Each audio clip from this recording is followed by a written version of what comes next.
반갑습니다. 빛나교회 중등부와 함께 하나님을 알아가고 있는 임춘석 목사입니다. 코로나로 인해 만남이 어려운 시기임에도 아이들이 하나님을 만날 수 있도록 힘쓰시고 기도하시는 선생님들께 감사를 드립니다. 빛나교회 교회학교 선생님들을 통해서 우리 교회의 미래와 더 나아가 한국의 미래가 밝아질 것임을 믿습니다. 교사 강습회를 통해서 선생님들에게 조금이나마 도움이 되었으면 하는 마음으로 자존감에 대해서 생각했던 것, 공부했던 것들을 함께 나누고자 합니다. 크리스천 투데이의 시장을 돌아보다 라는 제목의 글에 이런 내용이 있습니다. 이 작가는 경제학 원론 수업 시간에 학생들에게 이런 질문을 했습니다. 당신은 작품입니까? 상품입니까? 대부분의 학생들은 자신을 작품이라고 답했다고 합니다. 아마 제가 지금 우리 선생님들에게 같은 질문을 물어보아도 작품이라고 대답하는 선생님들이 대부분일 거라 생각이 듭니다. 우리가 가르치고 있는 학생들에게도 똑같은 질문을 했을 때 역시 작품이라고 대답할 거라 생각이 듭니다. 그런데 이 시대는 사람들에게요, 작품이 아닌 상품으로서의 삶을 강요한다는 겁니다. 그래서 나도 모르게 상품처럼 살고 있고 나의 자녀, 나의 제자들을 상품처럼 키워가고 있음을 발견하게 됩니다. 대부분의 사람들이 작품이라고 대답하고는 있지만 실제로는 상품으로 살아가고 있다는 것입니다. 그렇다면 여기서 생각해 보고자 하는 것이 있는데요. 상품과 작품의 차이가 무엇이냐는 겁니다. 상품의 특징은 비교를 당한다는 겁니다. 가장 좋은 상품을 만들어도 시간이 흐르면 더 좋은 상품이 나오게 되면서 그 상품의 가치는 점점 떨어지게 됩니다. 이 시대 필수품이 되어버린 이 스마트폰만 보아도요. 최신 스마트폰의 가치는 모두에게 자랑할 만큼 크게 느껴지지만 시간이 흘러갈수록 새로운 최신 기술의 스마트폰이 나오면서 내가 가진 상품의 가치는 점점 떨어지고 결국에는 폐기되어집니다. 많은 교사들과 부모들이 자신의 아이들을 경쟁력이라는 이름 하에서 많은 투자를 하게 되는 것을 보게 됩니다. 그 투자의 이면에는요, 비교라는 것이 있어요. 상품의 특징이죠. 누구에게 뒤처지지 않기 위해서, 더 높아지기 위해서 스펙을 쌓고 더 좋은 환경에서 공부하기를 원하고 성형도 해주고 운동도 시켜서 계속 이 아이를 업데이트 시킵니다. 지금 우리는 우리 아이들을 최고의 상품으로 만들고 있는지도 모릅니다. 그렇다면 우리가 방금 질문에서 말한 우리는 작품이고 우리 자녀들도 작품입니다 라고 했던 대답은 틀린 것일까요? 그렇지 않습니다. 우리는 작품 맞습니다. 다만 세상이 작품인 우리를 상품으로 강요하고 속이고 있을 뿐입니다. 우리 선생님 그리고 우리 아이들은 작품입니다. 하나님의 작품입니다. 이사야 43장 1절 말씀하고 있는데요. 야곱아 너를 창조하신 여호와께서 지금 말씀하시니라. 이스라엘아 너를 지으신 이가 말씀하시느니라. 너는 두려워하지 말라. 내가 너를 구속하였고 내가 너를 지명하여 불렀나니 너는 내 것이라. 우리의 아이들은 하나님의 걸작품입니다. 상품의 특징이 비교라면 작품의 특징은 비교가 될 수 없습니다. 그 작품을 만든 이에게 그 작품은 고귀한 것이기 때문입니다.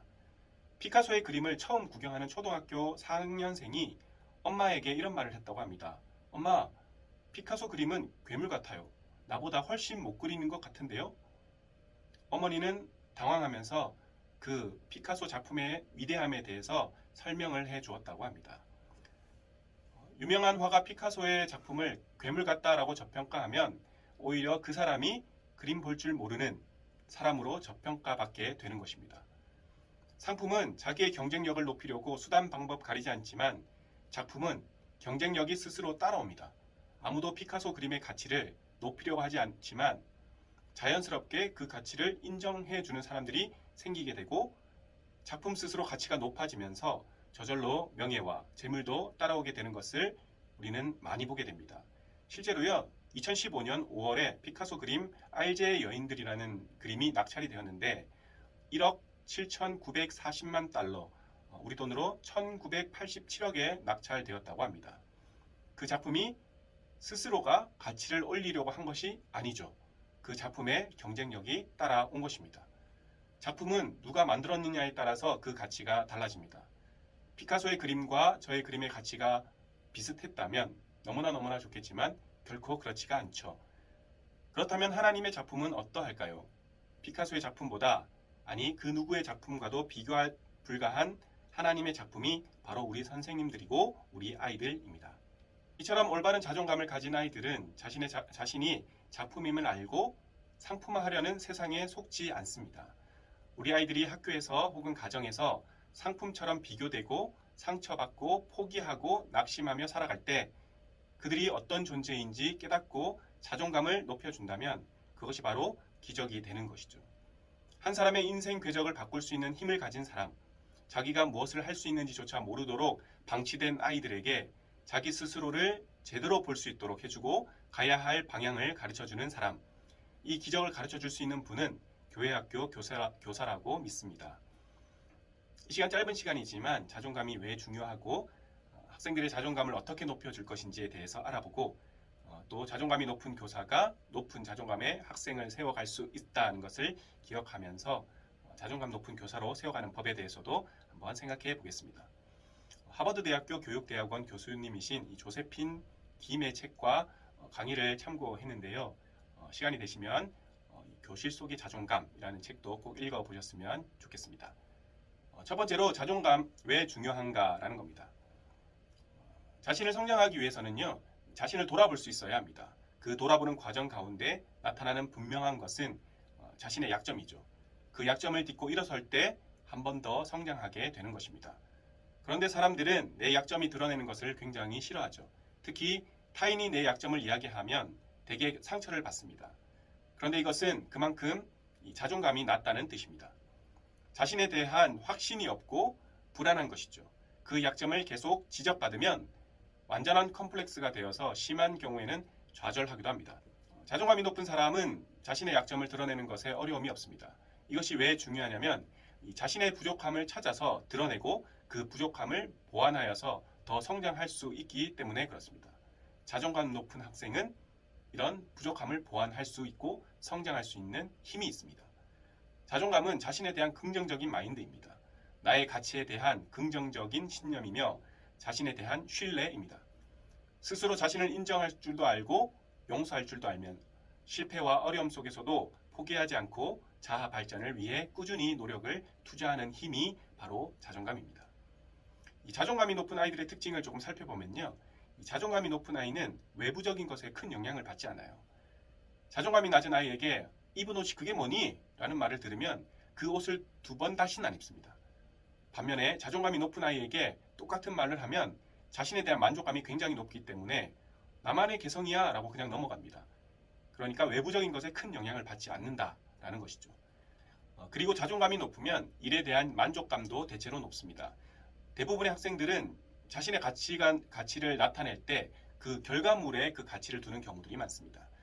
대체로 성적이 학생의 결과물인 경우가 많기 때문에 성적이 떨어지면 당장 자신의 가치도 떨어진다라고 생각을 합니다.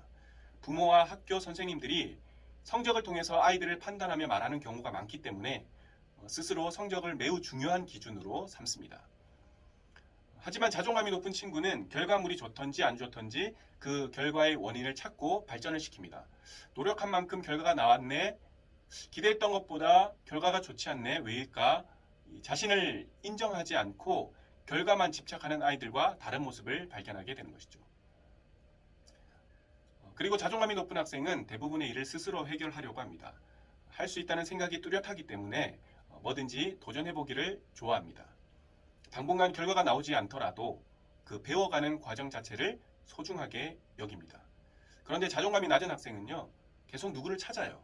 실패를 무서워해서 자신이 틀리지 않고 바로 가고 있다는 것을 확인해 줄 대상을 필요로 합니다. 그리고 이 자존감이 높은 학생은요, 지금 하고 있는 일에 대한 책임감이 강해요. 그래서 무슨 일이든지 열심히 합니다. 그런데 이 자존감이 낮은 학생들은 자신의 무력함, 무기력함, 그런 것을 느끼기 때문에요, 할 수 있는 것이 없다라고 생각하는 경우도 많습니다. 이 자존감이 높은 학생은 또 실패로 인한 좌절감을 견뎌내는 힘이 굉장히 강해요. 왜냐하면 이 실패가 전부가 아니라는 것을 알고 있기 때문에 그렇습니다. 그래서 실패를 인정하고 필요할 때 도움도 청할 줄 압니다. 그런데 이 자존감이 낮은 학생은요, 한 번의 실패 때문에 주저앉아요. 자신의 약점을 숨기기 위해서 자기가 잘못했을 때 계속 남 탓을 합니다. 이처럼 자존감이 굉장히 이 학생들에게 중요하다는 것이죠. 선한 영향력이 있는 학생으로 성장시키기 위해서는 그 무엇보다 자존감을 키워주는 것이 필수입니다. 그런데 이 자존감과 비슷하면서도 전혀 다른 개념의 것들로 인해서 엉뚱한 일이 일어날 수 있는데요. 이 자존감이 무엇이고 그 비슷한 개념, 하지만 전혀 다른 개념들이 무엇인지 한번 알아가 보고자 하는데, 자존감 대 자존심, 자부심, 자기애. 자존감은 자기 자신을 존중하는 힘입니다. 자신이 사랑스러운 사람이라는 것에 대한 믿음이며 언제나 새로운 도전을 할 수 있다는 믿음입니다. 자존감을 키우려고 한 건데 엉뚱하게 자존심을 키우고 있을 수도 있어요. 자존심이 무엇이냐면요. 이런 말 들어보셨을 겁니다. 너는 존심도 없니? 이 존심이 없다는 소리 들으면 좋겠어요. 왜냐하면 자존심은 이 자존감과 반대 개념이라고 할 수 있기 때문에 그렇습니다. 이 자존심에는 열등감이 포함되어 있어요. 자존심은 남과 비교해서 자신이 더 훌륭할 때 느끼는 것입니다. 우리의 비교 방식에는 잔인한 습관이 있는데요. 이 한 명에겐 왕관을 씌워주고 다른 한 명은 패배자로 만들어버립니다. 형은 이렇게 했는데 너는 왜 안 돼? 내 형 반만 닮아봐라. 이런 비교를 당하면 이 자존감이 아닌 자존심이 남아서요. 반감이 막 생깁니다. 이 반감은 상처가 되고 심각해지면 원한이 되기도 하죠. 자부심이라는 개념도 있습니다. 자부심은 무언가를 성취했을 때 느끼는 감정입니다. 내가 성취한 것에 대해서 자랑, 긍지를 느끼는 것인데, 문제는 이 자부심은 그리 오래가지 못하는 데 있습니다. 우리가 만나는 이 과제는 성취할 수도 있고 실패할 수도 있죠. 이런 상황 속에 자부심은 상황에 따라 변하는 일시적인 현상에 의해 생기는 감정입니다. 1등을 했을 땐 자부심을 느껴요. 3등, 4등을 하면 자부심이 확 떨어지는 경우가 생깁니다. 요동하지 않는 자존감과는 큰 차이가 있죠. 그리고 자기애라는 것이 있습니다. 이 자기애는 나르시시즘이라고도 하는데, 현실을 무시하고 자신의 꿈속에서 살고 있는 것을 말합니다. 이 그림을 보면 재밌어요. 이 배 나온 중년 남성이 거울을 보고 있는데 이 거울 속에 비친 모습은 건강한 청년이에요. 이것을 좋게 해석하면 내가 아무리 약하고 약점이 있어도 이렇게 될 수 있다 라고 할 수 있겠지만, 사실 엄밀히 말하면 착각에 지나지 않는 것이죠. 중년은 청년이 될 수 없기 때문에 그렇습니다. 자기애에 빠지면 자신의 진짜 모습을 냉정하게 볼 수가 없습니다. 요즘 학생들은 이 자기애가 매우 심각합니다. 왜냐하면 부모들이 자존감을 키워낸다라고 하면서 정작 자존감이 아닌 이 자기애를 키워준 경우가 상당히 있기 때문에 그렇습니다. 예를 들어서 숙제를 할 때 부모가 한 80% 해줘요. 그리고 나머지 20%를 이 아이들이 하도록 해줍니다. 그러고 나서 뭐라고 말합니까? 내가 이걸 다 했어! 라고 칭찬을 한다는 것이죠. 아이는 자기가 하지 않았는데도 했다라고 착각을 하게 됩니다. 자기애에 빠진 아이들은 자기밖에 모르고 타인에 대해서는 극히 냉담할 뿐 아니라 무시하기까지 합니다. 이 학교 폭력을 쓰는 학생들을 조사해 봤는데요. 이 낮은 자존감이 문제가 아니라 나르시시즘, 자기애가 강한 것이 문제였습니다. 교사나 부모가 결과만 칭찬했을 때 이런 나르시시즘이 생기게 됩니다. 부모가 만들어준 아이의 화려한 스펙, 그건 다 거품이 되는 것이죠. 그렇다면 자존감을 높이는 방법이 무엇인지 생각해 보겠습니다. 첫 번째로는요, 우리 선생님들이 이 아이들의 자존감을 높이기 위해서는 문화를 알아야 치유가 시작이 됩니다. 요즘 들려오는 기성세대들이 학생들에 대한 비판을 들어보면 주로 이런 것들입니다. 버릇이 없다. 아무리 말해도 듣지 않는다. 고집이 엄청나다. 이런 말들을 하지만 이런 비판에 대해 혹시 문화 차이나 세대 차이가 있기 때문에 어른인 우리가 오해하고 있는 것은 아닌가 생각해 보아야 한다는 것이죠. 기성세대는 전통적인 한국 문화 안에서 성장해 왔지만 요즘 아이들은 그렇지 않습니다.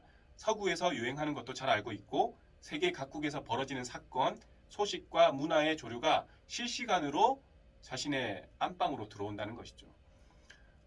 교사는 요즘 이 학생들의 문화를 이해할 필요가 있습니다.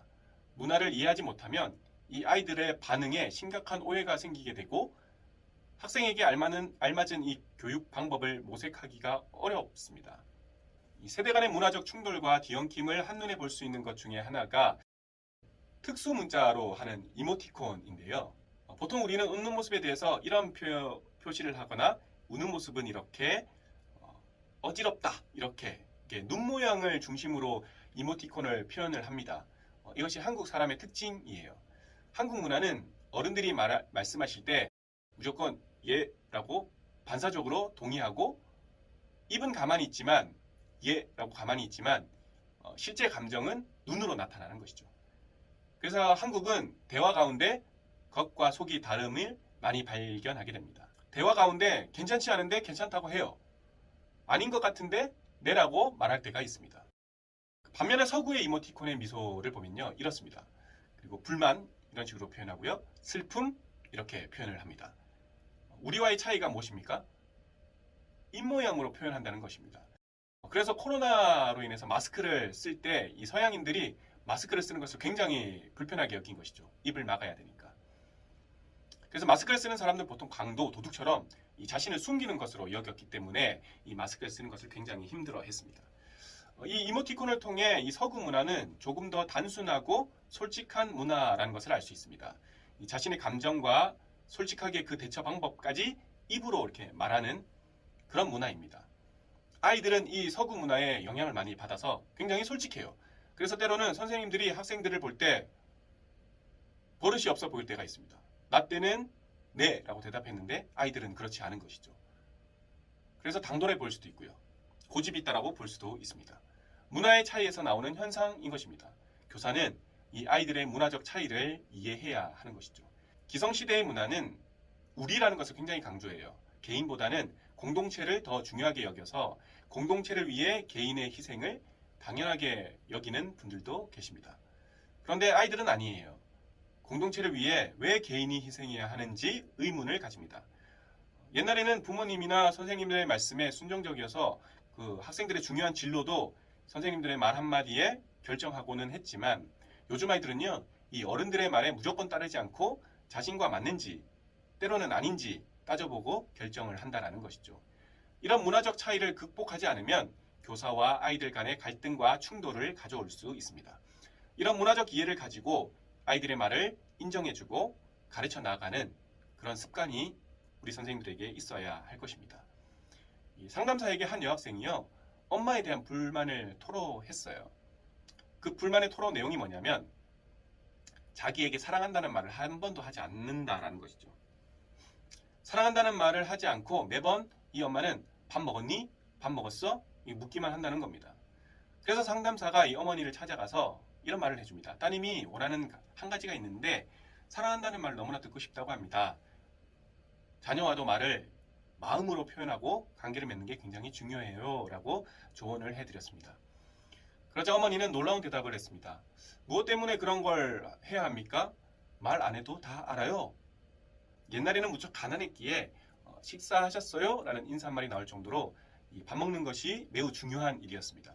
그래서 어머니는 이 밥 먹었느냐 이 묻는 것이 사랑한다라는 말과 똑같은 무게를 가지는 말로 여긴 것이죠. 서로 마음이 같아도요, 각자의 문화에 따라 의사소통을 하면 사랑이 전달되지 않는 것입니다. 학생들과 관계를 맺고 싶다면 학생들을 이해하고 인정하는 말을 직접적으로 하는 습관을 만들어야 합니다.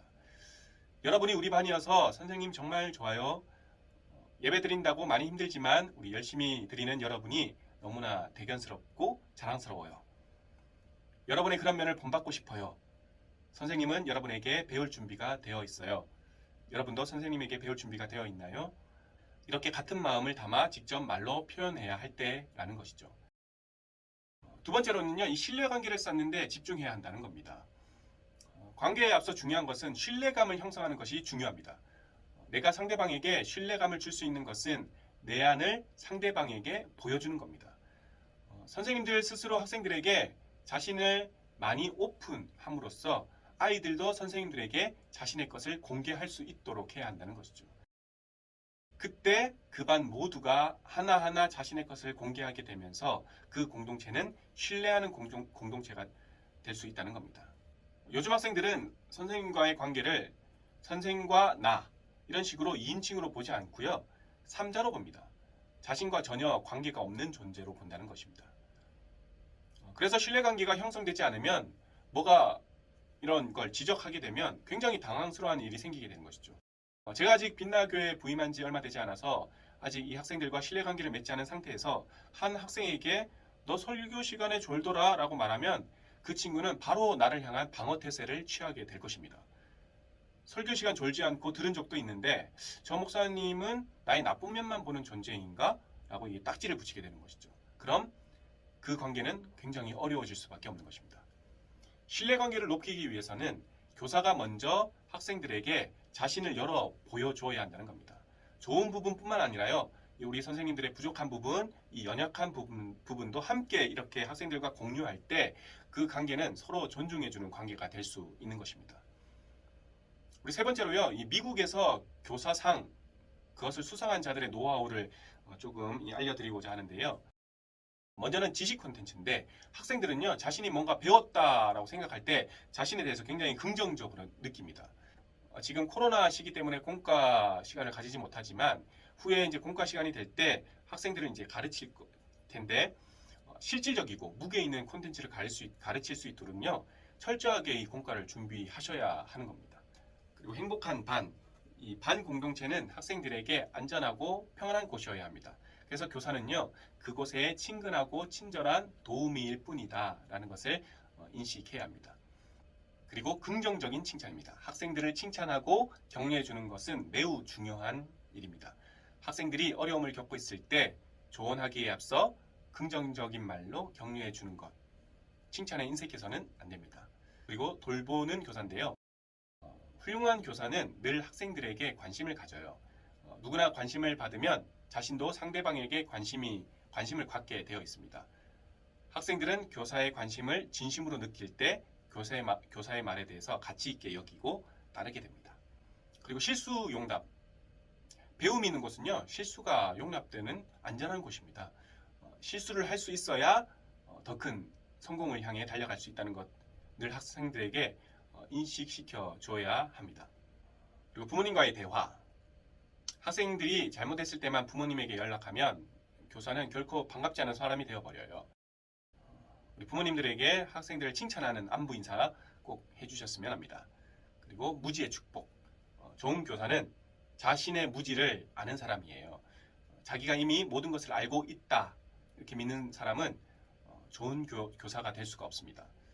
좋은 교사란 교사이기 전에 좋은 학생이기 때문에 그렇습니다. 그래서 평범한 교사는 가르치고, 좋은 교사는 설명하고, 훌륭한 교사는 직접 보여주고, 위대한 교사는 예수 그리스도를 그들에게 넣어주는 것입니다. 마지막으로 자존감 높은 교사로 세워가기입니다. 자존감이 높은 교사가 자존감 높은 학생을 세워갈 수가 있어요. 지금부터 선생님들의 자존감을 알아보기 위해서 제가 몇 가지 질문을 드리겠습니다. 11가지 질문인데 해당될 때 그렇다 또는 아니다 이렇게 체크해 주시면 되겠습니다. 1번, 나는 평소에 열등감으로 많이 괴로워하는 편이다. 2번, 나는 나 자신이 가치를 별로 인정받지 못하는 사람이라고 생각한다. 3번, 나는 다른 사람들에게 관대한 반면 자신에게는 굉장히 엄격하다. 4번, 나는 자신보다 남의 생각에 의해 좌우되는 편이다. 5번, 나는 학생과 대화할 때마다 마지막 한마디는 꼭 내가 하고 끝낸다. 6번, 나는 어떤 자리에 초대받았을 때 내 모습이 마음에 들지 않아 거절한 적이 있다. 7번, 나는 내가 학생들에게 실수해도 사과할 필요가 없다고 생각한다. 8번, 나는 선생님들에게 도전하는 학생을 절대로 용납할 수 없다. 9번, 나는 우리 반이 다른 반보다 더 높은 점수를 받는 게 목표다. 10번, 나는 학생들에게 짜증을 많이 내고 불만을 자주 표현한다. 11번, 나는 항상 학생들보다 더 많이 알아야 하고 항상 옳아야 한다. 다들 체크하셨나요? 하나하나 한번 생각해 보고자 하는데요. 먼저 나는 평소에 열등감으로 많이 괴로워하는 편이다. 그렇다라고 체크하신 선생님은 겉으로 보기에는 전혀 그렇지 않아 보일 수 있습니다. 우리의 문화라는 것이 자신의 약점과 직면하는 데 서투른 편이 있습니다. 그래서 불편하거나 거북스러워 스스로 묵과하며 넘어가고 그것을 괴로워하는 경우들이 있는데요. 약점과 부족함, 이것들을 인정하고 직면해야 열등감을 이길 수 있습니다. 두 번째로 나는 나 자신이 가치를 별로 인정받지 못하는 사람이라고 생각한다. 이 항목을 그렇다 체크하신 분은 이 자신의 부족함을 들킬까봐 진실한 모습까지 숨기는 경우가 있어요. 자신의 가치를 스스로 모르기 때문에 방어벽도 높고 살짝만 건드려도 크게 상처를 받습니다. 그래서 외부적인 칭찬에 약해요. 자신의 가치를 외부적인 것이 아닌 말씀에서 찾기를 우리가 한번 노력해 봐야 할 것입니다. 그리고 세 번째로 나는 다른 사람에게 관대한 반면 자신에게는 굉장히 엄격하다. 남의 실수에 대해서 뭐 그럴 수 있지라고 유래해 주면서도요. 정작 나의 실수일 때는 내가 실수를 하면 밤새 그것에 대해서 생각하고 괴로워하며 용납하지 못하는 분들이 많습니다. 그런데 이제는 남에게 관대한 만큼 자신에게도 관대할 필요가 있다는 것을 꼭 기억했으면 좋겠습니다. 그리고 네 번째는 나는 자신보다 남의 성격에 의해 좌우되는 편이다. 이 항목이 한국인 대부분이 그렇다고 대답하는 항목이라고 합니다. 아닌 것에 대해 주변 사람들이 날 봐서 좀 이렇게 해줘 이렇게 하면 그냥 따라가주고 남의 시선 때문에 자기가 진정 원하는 길을 가지 못하고 말 못해서 꿍꿍대고 이런 경우들이 많다는 것이죠. 하지만 생각과 행동이 일치하지 않으면 마음의 병이 생긴다라는 것이죠. 그리고 다섯 번째, 나는 학생과 대화할 때마다 마지막 한마디는 꼭 내가 하고 끝낸다. 학생을 꼭 이겨야 직성이 풀리는 성격입니다. 교사로서 꼭 기억해야 하는데요. 우리도 학생들에게 배울 수 있다는 겁니다. 학생들의 말을 들어주기를 힘쓰면 교사인 저와 여러분도 성장할 수 있습니다. 여섯 번째, 나는 어떤 자리에 초대받을 때 내 모습이 마음에 들지 않아 거절한 적이 있다. 그렇다라고 체크하신 선생님은 이 부끄러운 부분을 솔직하게 드러내지 못하는 타입이에요. 예로 친구와 약속이 있어서 약속 시간에 이제 나가려고 하는데 입을 옷이 없다고 생각하면 몸이 아프다, 못 나가겠다 이렇게 핑계대고 참석하지 않는다는 겁니다. 자신의 연약함을 드러내지 못하면 신뢰관계를 맺는 것이 너무나 힘들 수 있습니다. 일곱 번째로 나는 내가 학생들에게 실수해도 사과할 필요가 없다고 생각한다. 자존심이 강하지만 자존감이 낮으신 분이에요. 자존심이 강한 사람은 실수를 해도 사과를 하지 않습니다. 대신 남 탓, 학생 탓으로 돌립니다. 탓을 한다면 결코 성공자가 될 수 없습니다. 여덟 번째로 나는 선생님에게 도전하는 학생을 절대로 용납할 수 없다. 역시 자존감보다 자존심이 세기 때문에 그런데요. 요즘 시대를 이해하는 노력이 없다면 여전히 버릇없는 학생으로 야단치는 선생님이 되고 마는 것이죠. 아홉 번째로 나는 우리 반이 다른 반보다 더 인정받는 게 목표다. 그렇다고 하신 선생님은 성과에 자신의 가치를 두고 있는 것입니다. 반이 인정받으면 교사 스스로 자신이 최고라고 생각을 하는 것이죠. 이런 선생님의 안타까움은 이 자신의 가치관을 학생들에게 심어줘서 그 영향으로 학생들도 비슷한 가치관을 가집니다. 그래서 성적, 우월함 이런 것들이 가치관의 중심이 되어버리고 마는 것이죠. 열 번째로 나는 학생들에게 짜증을 많이 내고 불만을 자주 표현한다. 마음이 불행한 분입니다. 자신이 불만족스럽고 행복하지 않기 때문에 불행해 보이는 것이죠. 우리의 마음, 우리의 상황 돌아보고 기도해야 할 것입니다. 11번째로 나는 항상 학생들보다 더 많이 알아야 하고 항상 옳아야 한다. 자존심이 높고 자존감이 낮으면 열등감이 가득해지죠. 그래서 학생들이 공과 시간에 질문할까봐 겁이 나요. 그래서 학생들의 질문을 막기도 합니다. 결국 학생과의 교감이 이루어지지 못하게 되는 것이죠. 체크해보시니 어떻습니까? 그렇다 체크가 많아도 좌절하거나 실망할 필요가 없습니다. 우리는 누구나 상처받고 깨지기 쉬운 존재입니다. 세상에는 완벽한 사람은 없어요. 자존감을 높이는 첫 번째 단계는 자신의 모습을 솔직하게 받아들이는 것입니다. 자신의 자존감을 정직하게 다루어 본 경험이 있는 선생님이 후에 아이들을 위한 훌륭한 선생님이 될 수 있습니다. 교회는 자신의 정체성을 발견할 수 있게 하는 것이 목적이라고 생각합니다. 학생들이 하나님의 사랑을 받고 있는 존재임을 우리 교사들이 전해주는 것이죠. 그래서 가장 행복한 교사가 되기를 간절히 축복합니다. 감사합니다.